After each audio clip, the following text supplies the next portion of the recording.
오늘부터 3주 동안 교회에 대한 말씀, 동일한 본문을 가지고 여러분들과 말씀을 나누게 됩니다. 오늘 말씀의 제목이 교회를 떠나지 마십시오 라고 하는 제목입니다. 교회를 떠나지 마십시오. 교회는 무엇이고 왜 우리는 교회를 지켜야 되고 우리가 교회를 떠나지 말아야 되는 이유는 무엇일까?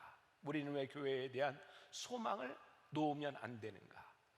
코로나19를 지나가면서 교회뿐만 아니라 이 세상을 살고 있는 모든 사람들이 지금까지 경험해보지 못한 아주 새로운 세상을 경험하고 있습니다. 그래서 요즘 제일 많이 듣는 말 가운데 하나가 단어가 위기 혹은 뉴 노멀, 이런 말을 많이 듣고 있습니다. 이 뉴 노멀 그리고 위기 상황 가운데서 교회는, 하나님은 오늘 우리 만나교회에게 무엇을 말씀하시는가? 그리고 지금처럼 교회의 정체성에 대해서 우리들이 심각하게 고민할 때는 없었던 것 같습니다. 오늘 고린도전서 1장 말씀은 사도 바울이 고린도에 있는 교회에게 한 이야기입니다. 그리고 오늘 1장의 4절과 9절 두 절을 제가 택했는데, 이 서론 부분에서 편지를 쓸 때 우리는 제일 처음에 인사와 더불어서 내가 왜 이 편지를 쓰고 있는지에 대한 의도를 분명하게 말하고 있죠. 사도 바울은 고린도 교회에게 내가 왜 이 편지를 쓰고 있는지 분명한 의도를 이야기하고 있습니다. 오늘 본문 말씀 4절에 보니까 그리스도 예수 안에서 너희에게 주신 하나님의 은혜로 말미암아 내가 너희를 위하여 항상 하나님께 감사하노니. 사도 바울이 교회를 보면서 느꼈던 감정이 뭐예요? 감사한다. 예수 안에서 하나님의 은혜로 말미암아 세워진 이 교회를 보며 내가 감사한다. 오늘부터 우리가 생각하려고 하는 게 뭐예요? 우리들이 예수 안에서 하나님의 은혜로 말미암아 우리들에게 어떤 감사가 있는가?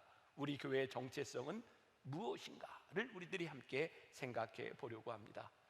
그런 우리들에게 이 교회에, 우리 만나교회 한국교회 공동체에 두려움들이 있어요. 우리들의 신앙을 송두리째 흔들어 버리는 그런 두려움들이 우리들에게 다가오고 있어요. 먼저 두 가지 질문을 던져보려고 합니다. 우리 교회는 이 순간 가운데서 얼마나 하나님을 신뢰하고 있는가? 우리는 하나님을 얼마나 신뢰하고 있는가?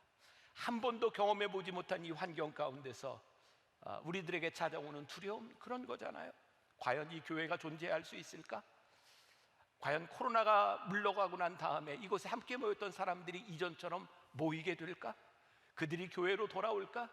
이번 변화산 기간에도 어떤 분이 그런 이야기를 했어요. 믿음이 없던 우리 남편이 이번 코로나 시대를 지나가며 나는 이제 교회에 다시 가지 않겠노라고 그렇게 이야기하는 남편들이 있다고. 많은 사람들이 목사님 두려워요. 온라인으로 예배드리고 있는 환경이 우리들에게 익숙해지는 것이 두려워요. 그런데 저에게도 두려움이 있어요. 코로나가 시작되고 몇 달 동안 아무도 없는 회중들 앞에서 설교하는 게 그렇게 어색했는데 지금은 전혀 어색하지 않아요. 텅 빈 이 회중석을 바라보며 아무도 없는 곳에서 설교하는 것이 익숙해져가는 저 자신을 보는 것도 두려워요. 이번 코로나로 인해서 많은 스케줄들이 취소됐어요. 저를 부르고 1년, 2년 전부터 약속했던 집회 스케줄도 강의 스케줄도 다 취소됐어요. 그리고 이 고민의 순간 가운데 하나님은 저에게 참 좋은 유익의 시간을 허락해 주셨는데, 이 시간들을 통해서 저에게 시간을 선용할 수 있는 그런 기회를 주셨어요. 그 중에 하나가 제가 깊이 묵상하고 깊이 책을 볼 수 있는 그런 시간들이었습니다. 오늘 제가 몇 가지 책을 여러분들과 소개하며 교회에 대한 이야기를 하게 될 거예요. 예전에 읽었던 책입니다. 오스왈드 챔버스의 전기인 순종의 길이라는 책이었어요. 오스왈드 챔버스가 하나님 앞에 이 순종을 가지고 치열하게 고민했구나, 그게 저에게 다시 와닿았어요. 그 순종의 길이라고 하는 전기에 보면 오스왈드 챔버스가 늦게 결혼을 합니다. 나이 차이가 많이 나는 신부와 함께 결혼을 하고 1년 동안 미국에 가서 복음을 전하는 일을 하고 돌아옵니다. 그 돌아올 때 상황이 적힌 글이 있어요. 오스왈드 챔버스는 그의 아내를 이렇게 애칭으로 불렀는데 BD 이렇게 불렀습니다. Beloved Disciple, 사랑하는 제자라고 하는 이름으로 아내를 불렀습니다. 제가 글을 조금 읽어드립니다. 9월 21일쯤 챔버스와 비디는 영국을 향해 대서양을 헤치고 나아가는 SS 아드리아호를 타고 고향으로 향했다. 비디는 미국에서 좋은 시간을 보냈지만 고향이 그리웠다. 이제 고향으로 가고 있다. 하지만 집도 없고 가구도 없고 돈도 없다. 모든 것이 불확실한 상태다. 10월 이후를 위해 따로 정해진 계획도 없다. 챔버스는 뒤로 젖혀지는 나무 의자에 기대고 앉아 파도가 있는 바다를 바라보고 있고, 비디는 책 한 권을 펼쳤다. 하나님께서 그들을 책임지시니 내일은 주님의 손에 있었다. 미래에 대한 챔버스의 자세는 간단했다. 하나님을 신뢰하고 다음 일을 행하라. 지금 가장 가깝게 해야 할 일이 무엇이 있을까? 낮잠을 자는 것이다. 그는 담요를 두르고 눈을 감고 잠이 들었다. 이 부분이 저에게 너무 감동적이었어요. 하나님을 신뢰하고 다음 일을 행하라. 그리고 오스왈드 챔버스가 할 수 있는 다음 일은 낮잠을 자는 일이었어요. 하나님을 신뢰하고. 저에게 이 글이 이렇게 천둥처럼 다가왔어요. 염려하지 말고 하나님을 신뢰하고 순종하며 지금 내가 해야 될 일을 묵묵히 행하라. 이번에 변화산을 온라인으로, 전격적인 온라인으로 준비하면서 제 마음 가운데 우리가 해야 될 일이었고 묵묵히 해야 되는 일이었고, 이번 변화산이 저에게 너무 큰 격려가 되었어요. 여기저기 보이지 않던 교인들이 함께 들어와서 예배하고 기도하고 기도 제목들을 쓰는 것을 보면서 저에게 너무 큰 격려가 되었어요. 하나님을 신뢰하고 순종하는 이것들이 우리들에게 격려가 되는구나. 그리고 오늘 저는 이런 질문을 던집니다. 이 상황 가운데서 교회는, 우리는 하나님을 얼마나 신뢰하고 있는가? 또 하나 중요한 질문이 있습니다. 이 세상이 교회를 얼마나 신뢰하고 있는가? 이 물음 앞에 우리는 다 작아질 수밖에 없죠. 이번에 제가 또 깊이 읽었던 책 중에 하나가 팀 켈러 목사님의 일과 영성이었어요. 이전에 읽었던 책이었어요. 이 책은 크리스찬으로 살아가는 사람들이 일터에서 어떻게 크리스찬으로 살아가느냐에 대한 고민을 담고 있는 일이었죠. 저도 여기에 나오는 이야기를 조금 더 읽어드립니다.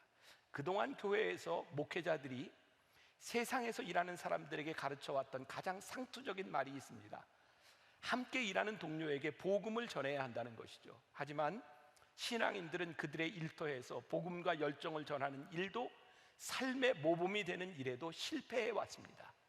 일터에서 피상적으로 하나님의 나라를 그리는 사람들보다 자신의 일터에서 전문성과 훌륭한 인격을 가지고 저절로 머리가 숙여질 만큼 성숙한 인격들이 많이 있었습니다.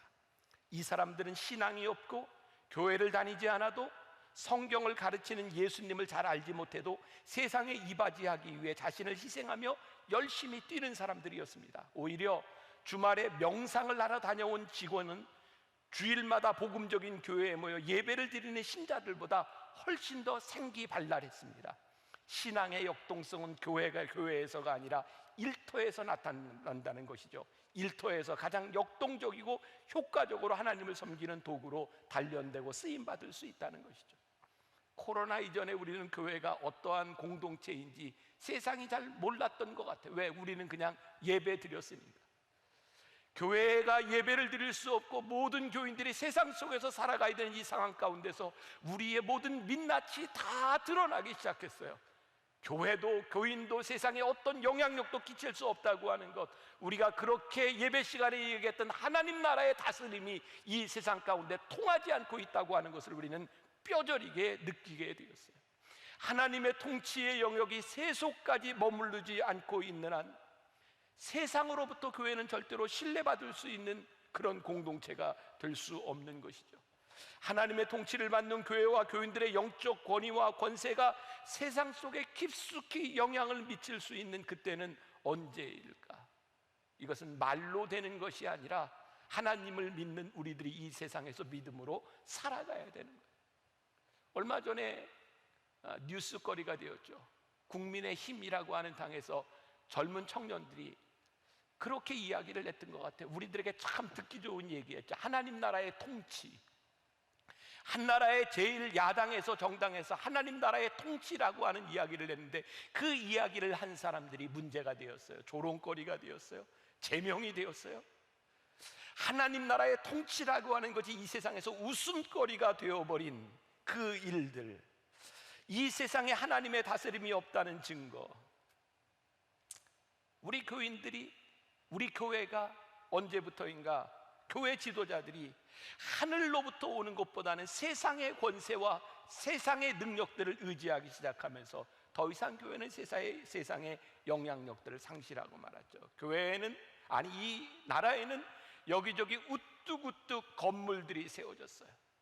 제가 말씀을 준비하는 동안 그런 느낌이 들더라고요. 신도시, 새로운 도시가 만들어지면 여지없이 큰 도시마다 랜드마크로 건물을 세웁니다. 마철루가 세워집니다. 세계에서 제일 높은 빌딩들은 늘 새로운 도시에 세워집니다.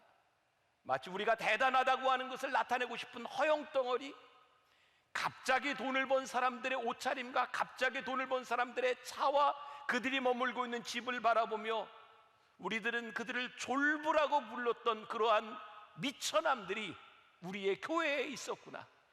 이곳저곳 세워진 커다란 교회 건물들 가운데서 우리는 하나님의 능력을 상실하고 우리는 우뚝우뚝 서 있었구나.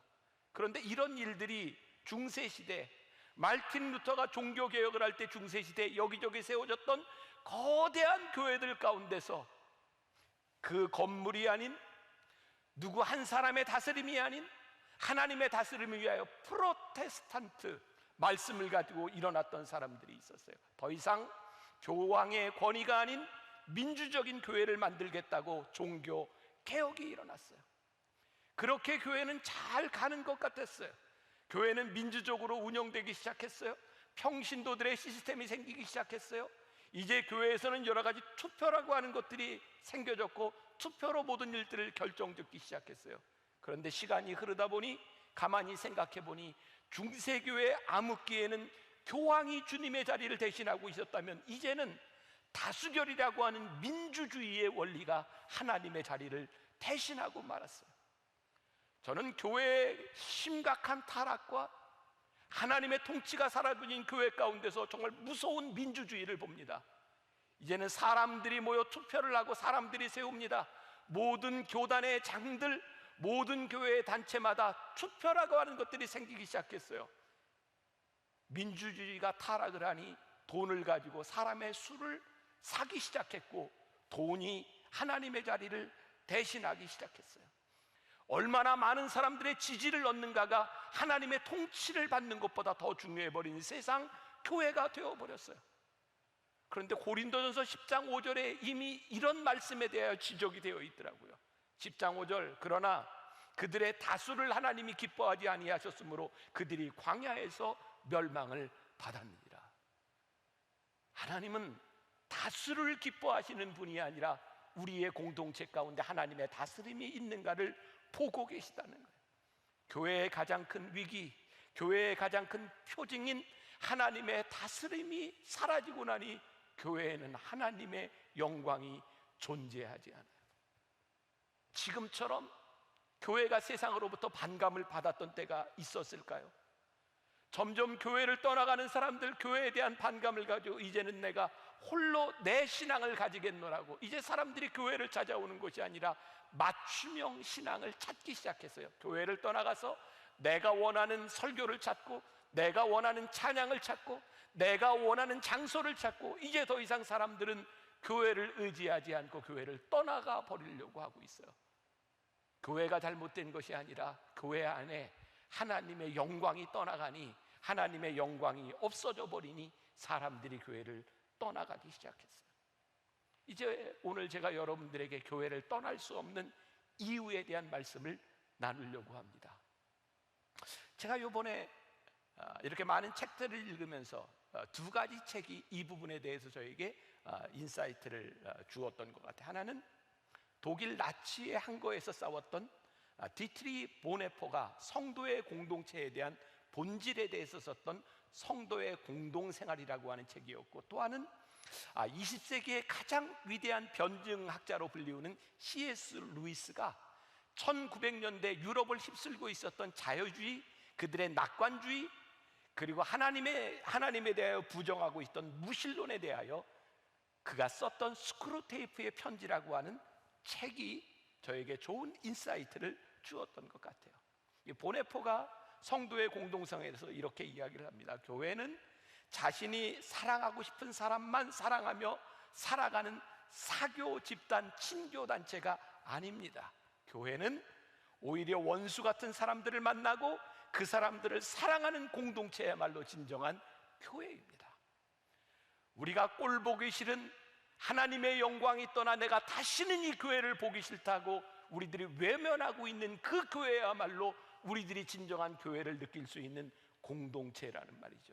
가만히 생각해 보니 우리들이 원하는 사람만 존재하고 우리들의 개인 신행 아래 최적한 공동체에서 우리가 어떻게 화해를 경험하고 어떻게 평화를 경험할 수 있겠습니까? 여러분, 이 교회는 하나님이 우리를 부르셔서 하나님과 우리 사이의 관계와 사람들과 사람들 사이의 화해를 경험하고 평화를 경험하도록 우리를 부르셨는데, 그 평화와 화해는 원수들 가운데서 일어나는 것. 디트리 보네포는 교회를 바라보며 성도의 공동생활 가운데서 우리들이 이런 사람이 모인 공동체입니다, 거기에서 교회의 본질을 보았어요. 스크루테이프의 편지라고 하는 그 책은 악마가 기존의 교인들을 하나님의 사람으로부터 빼내기 위해서 가상의 악마, 그의 조카 빌에게 편지를 쓰는 그런 상징적인 내용을 가지고 있어요. 어떻게 하면 교인들을 타락시킬까, 그 편지를 통해서 교회에게 경종을 울려주고 있는 책이었어요. 이 책에서 악마는 그의 조카에게 이렇게 이야기를 합니다. 이제 교회에서 갓 신앙생활을 하고 하나님을 영접한 사람들을 낙심시키는 최고의 전략으로 악마가 무엇을 추천하시는지 아십니까? 처음 교회를 나온 그 사람에게 하나님을 바라보게 하는 것이 아니라 그의 눈에 꼴사나오는 사람들을 보게 합니다. 찬양을 지독히도 못 부름으로 예배를 드리는 것이 지겹게 만드는 사람들, 예배 시간에 아주 불합리한 태도로 시끄럽게 하고 사람들을 방해하는 것들을 바라보며 삐걱거리는 교인들을 바라보며 교회를 외면하게 만드는 것. 사단의 전략이 무엇이냐면 이 교회 안에서 하나님을 바라보도록 만드는 것이 아니라 비본질적인 것을 바라보도록 함으로 본질적인 신앙을 잃어버리게 하는 것이 사단의 전략이었다는 거예요. 또 하나의 책이 있었어요. 스캇 솔지의 선 밖에선 예수에 보면 뱀파이어 연대기라고 하는 유명한 그런 작품을, 시리즈를 만든 앤 라이스라고 하는 사람의 이야기가 나옵니다. 뱀파이어 연대기, 전혀 기독교적이지 않죠. 귀신의 이야기를 한 사람입니다. 근데 그 사람이 복음을 받아들입니다. 10년 동안 열심히 예수를 믿다가 10년이 지나고 나서 그는 기독교에 대한 탈퇴를 선언합니다. 이런 말을 가지고 읽어드립니다. 나는 오늘 크리스천이기를 그만둔다. 이제 더 이상 교회에 나가지 않기로 결심했다. 계속해서 그리스도께는 헌신하겠지만 크리스천으로 살거나 기독교에 소속되지 않을 것이다. 나로서는 다투기를 좋아하고 적대적이고 논쟁하기를 좋아하는 지독히 악명 높은 이 집단에 더 이상 속하기가 힘들다. 10년 동안 노력했지만 실패했다. 이제 나는 영원히 탈퇴하기로 결심했다. 양심으로 인해 어쩔 수 없다. 그리스도의 이름으로 기독교를 그만둔다. 하지만 그리스도를 따르는 것이 그분의 추종자를 따르는 것을 의미하지 않는다는 것을 알았다. 그리스도는 기독교보다 무한히 더 중요한 분이다. 10년 동안 교회에 있었지만 그리스도인들의 모습을 보며 진짜 교인이 되기 위해서 교회를 떠난다. 제가 오늘 여러분들에게 이런 질문을 듭니다. 과연 교회를 떠나는 것이 우리의 신앙의 답이 될 수 있을까? 도저히 용납할 수 없는 사람, 지독히 나쁘다고 생각하는 사람, 우리들이 그 사람들 때문에 교회를 떠나고 있는데, 하나님께서 사랑하는 우리들 자신이 그런 사람이라는 것을 우리들이 알 때, 우리들에게 베풀어진 하나님의 용서와 용납과 오래 참음과 값없는 사랑이 나에게만 주신 것이 아니라 그 사람에게도 주었다는 것을 우리들이 생각할 때, 우리들이 그렇게 교회를 떠나도 되는 것입니까? 로마서 5장 8절 말씀에 우리가 아직 죄인 되었을 때 그리스도께서 우리를 위하여 죽으심으로 하나님께서 우리에 대한 자기의 사랑을 확증하셨느니라 라고 되어 있어요. 우리가 아직 죄인 되었을 때, 나만 죄인 되었을 때가 아니라 그 사람도 죄인 되었을 때 그들을 위한 사랑을 확증하셨다고 되어 있어요. 초대 교부 중에 시프리안이라고 하는 사람이 있습니다. 그는 이렇게 말을 했습니다. 교회를 어머니 삼지 않고는 하나님을 아버지로 삼을 수 없다. 아마 창립기념일이 되면 제일 많이 듣는 이야기 가운데 하나가 고린도전서 12장의 지체의 비유일 거예요. 사도 바울은 고린도 교회에 편지하며 지체의 비유를 이야기합니다. 고린도전서 12장 12절, 몸은 하나인데 많은 지체가 있고 몸의 지체가 많으나 한 몸임과 같이 그리스도도 그러하니라. 손도 다리도 혀도 이도 다 다른 부분이지만 서로가 서로에게 만족할 수 있지만 우리들이 다 모여서 공동체를 이루고 있다. 여러분, 교회에 실망하여 떠나는 사람들 때문에도 우리들이 마음이 아프지만 우리 교인들 가운데 사업을 하다 망하면 교회를 떠나요. 창피하다고. 결혼에 실패하면 교회를 떠나요. 부끄럽다고. 실수하면 교회를 떠나요. 아무도 나를 용납해 주지 않을 것이라고. 그런데요, 교회는 그런 곳이 아닙니다. 여러분이 사업이 망했기 때문에 하나님의 도우심과 공동체가 필요하고, 결혼에 실패했기 때문에 여러분들에게 믿음의 동역자들이 필요한 것이고, 우리가 실수투성이이기 때문에 교회만이 우리의 실수를 용납할 수 있는 곳이 되기 때문에 우리들이 교회 안에 있어야 되는 공동체인데 교회를 떠나지 마십시오.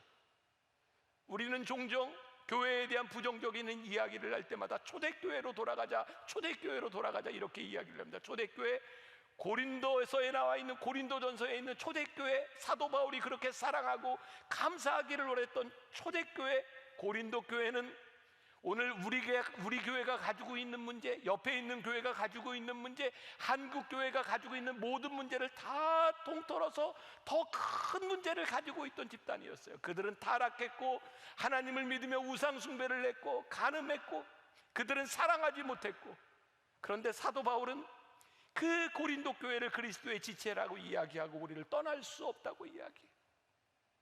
스캇솔즈가 그의 책에서 이런 말을 합니다. 교회에 속한다는 것은 불완전한 사람이 다른 불완전한 사람과 함께 불완전한 공동체를 이루어 예수님을 통해 함께 더 나은 미래를 향해 나아간다는 것이다. 내가 불완전하기 때문에 우리의 공동체가 되고 내가 불완전하기 때문에 우리의 공동체가 될 수 있다. 사실 고린도 교회가 가지고 있었던 그 심각한 문제를 다루기 위해 쓴 편지에서, 서론에서 오늘 사도 바울이 본문에 이렇게 말을 하고 있어요. 그리스도 예수 안에서 너희에게 주신 하나님의 은혜로 말미암아 내가 너희를 위하여 항상 하나님께 감사하노니. 우리가 교회라고 생각할 수 없는 그 공동체를 향하여 사도 바울은 감사합니다. 9절 말씀, 너희를 불러 그 아들 예수 그리스도 우리 주와 더불어 교제하게 하시는 하나님은 미쁘시도다. 사도 바울이 고린도 교회를 통해 그 고린도 교회를 바라보며 감사할 수 있었던 이유가 무엇인지 아세요? 하나님은 미쁘시도다. 고린도 교회가 가지고 있는, 그 사람들이 가지고 있는 그들이 충분한 가치를 가지고 있기 때문에 감사한 것이 아니라 이 공동체를 세워주신 하나님이 미쁘시기에, 하나님이 신실하시기에, 하나님이 이 공동체를 절대로 포기할 수 없으시기에 내가 이 교회를 바라보며 감사한다 라고 말을 하고 있어요. 사도 바울은 망가진 고린도 교회를 바라보며 아름다운 하나님이 세워주신 교회를 꿈꿨어요. 바람직하지 못한 교회를 바라보며 교회가 나아가야 될 모습들을 꿈꾸며 그 교회를 바라보며 감사했어요. 어거스틴이 AD 400년대를 살았던 어거스틴이 남긴 말 가운데 이런 말이 있어요. 어떻게 이런 말을 했을까? 교회는 때로 매춘부일지 모르지만 여전히 내 어머니다. 교회가 얼마나 잘못하고 타락해 있는지 매춘부처럼 되었을지 모르지만 교회는 여전히 내 어머니다. 어머니에 대한 안타까움, 어머니에 대한 그리움. 그래서 교회를 말하는, 교회 공동체를 말하는 가장 좋은 말 가운데 하나가 가족이라는 말이에요. 그런 얘기 많이 들었죠? 우리는 가족을 선택할 수 없습니다. 우리는 그 가족으로 태어났습니다. 오늘 여러분들에게 이런 말씀을 드립니다. 우리 창립 39전을 지나가는 여러분들에게 불현듯 내 모습을 보니 내가 만나교회 공동체의 일원이군요. 하나님께서 우리를 만나교회 공동체로, 우리를 가족으로 보내주셨군요. 어떤 일이 있어도, 무슨 일이 있어도, 누가 어떠해도 가족은 가족으로 남는 겁니다. 때때로 우리들이 가족이기 때문에 그놈 때문에 마음이 아프고 슬프고, 그놈 때문에 기쁘고, 그놈 때문에 힘을 얻기도 하는 것, 그것이 가족입니다. 우리가 가족이 된다고 하는 것은요, 참아내는 겁니다. 아마 변화산 새벽기도에 제가 용서에 대한 설교를 하면서 어떤 분이 굉장히 화가 나서 글을 올렸던 것 같아요. 용서요, 목사님? 어떻게 그렇게 쉽게 얘기하시냐고요. 용서가 얼마나 힘들지 아시냐고요. 그런데 아무리 힘들어도 용서는 필요한 거고요. 목사님, 교회가 가족이라고요? 목사님 가족의 아버지 때문에, 그 아들 때문에, 그놈 때문에 얼마나 힘들어 봤는지 목사님이 경험해 보셨냐고요. 아무리 힘들어도 가족은 가족인 겁니다. 말썽을 부릴 때 그거를 우리들이 품어줘야 되고, 빗나간 사람이 있을 때 기다려줘야 되고, 아파하는 사람이 있을 때 안아줘야 되는 것이고, 부족한 것이 있을 때 채워줘야 되는 것이 가족인 겁니다. 오늘 여러분들이 만나게 공동체로 여러분들이 살아가며 이들이 나의 가족이라고 하는 것, 오늘 사도 바울이 고린도전서 1장 9절에서 너희를 불러 그의 아들 예수 그리스도 우리 주와 더불어 교제하게 하시는 하나님은 미쁘시도다. 하나님의 신실하심으로 우리를 불러 교제하신 그것이 참으로 미쁘시도다.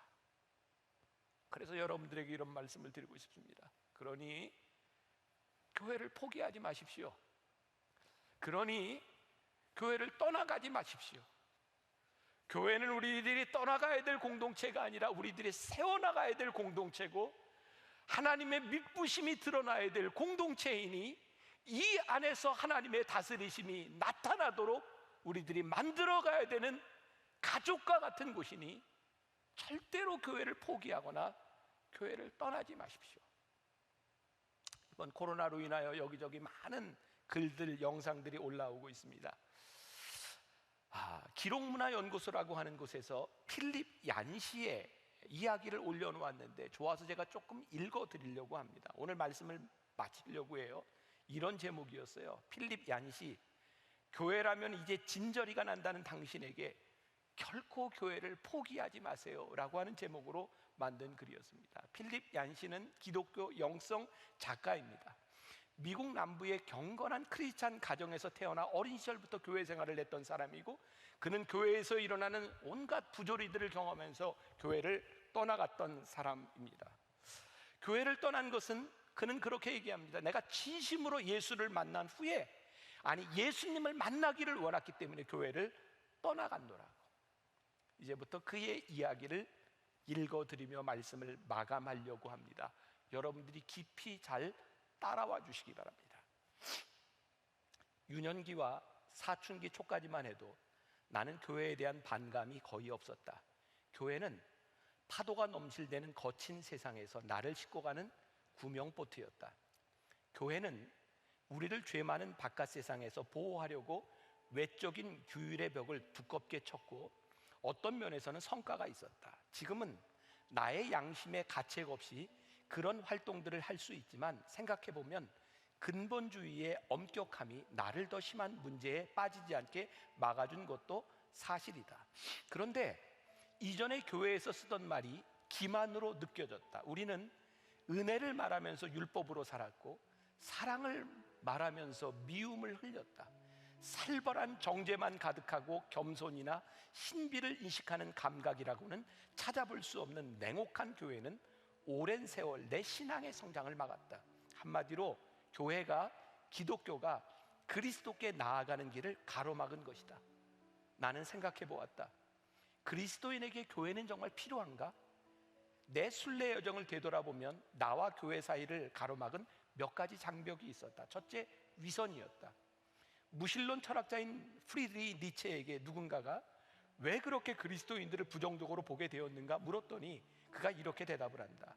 그들을 그리스도인들이 조금만 더 구원받은 사람처럼 보인다면 나도 그들의 구원을 믿겠소. 다음은 문화의 장벽이었다. 공식적인 예배는 이 세상 사람들이 받아들이기 힘든 어떤 문화적인 의식 같았다. 판에 박힌 똑같은 절차, 반복, 많은 사람들, 주보와 광고, 일어났다 앉았다 하는 관행 등이 그랬다. 그리고 그 안에 그리스도인들은 내가 함께 살아가고 있는 소위 세상 사람들과는 다른 문화적 인식을 갖고 있는 것 같았다.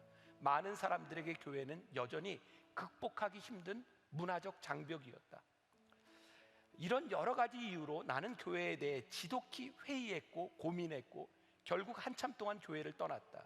그러다 다시 돌아왔다. 몸으로 교회를 떠났던 기간에도 나는 교회를 끝내 포기하지 못했다.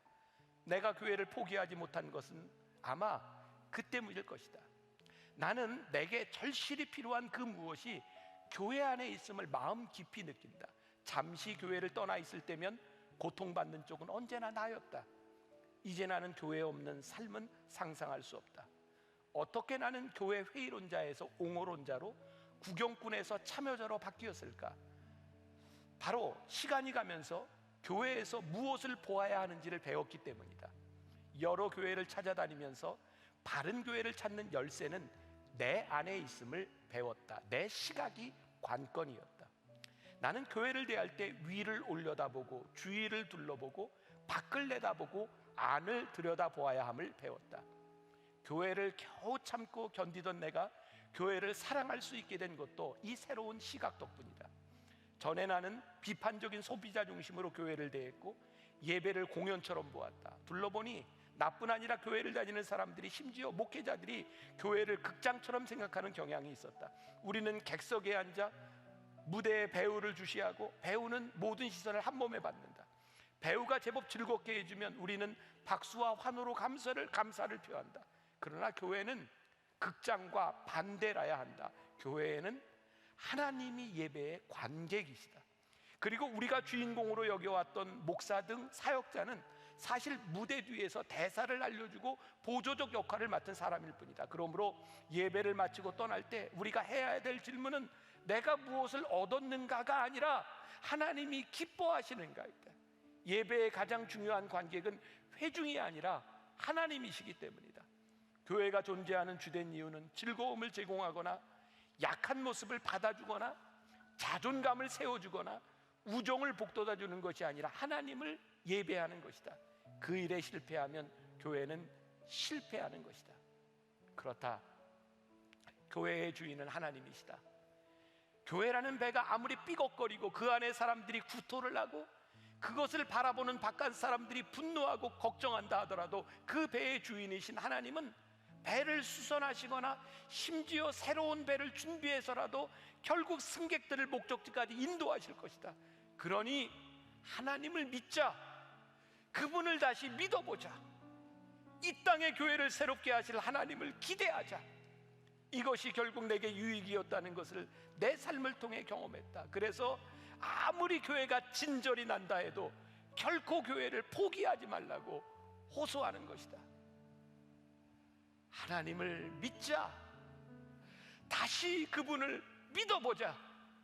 그분이 교회를 새롭게 하실 것이니 그분을 믿고 절대로 교회를 포기하지 말고 교회를 떠나지 말고 우리를 다스리시는 하나님을 우리들이 이 교회에서 경험할 수 있기를 간절히 소원합니다.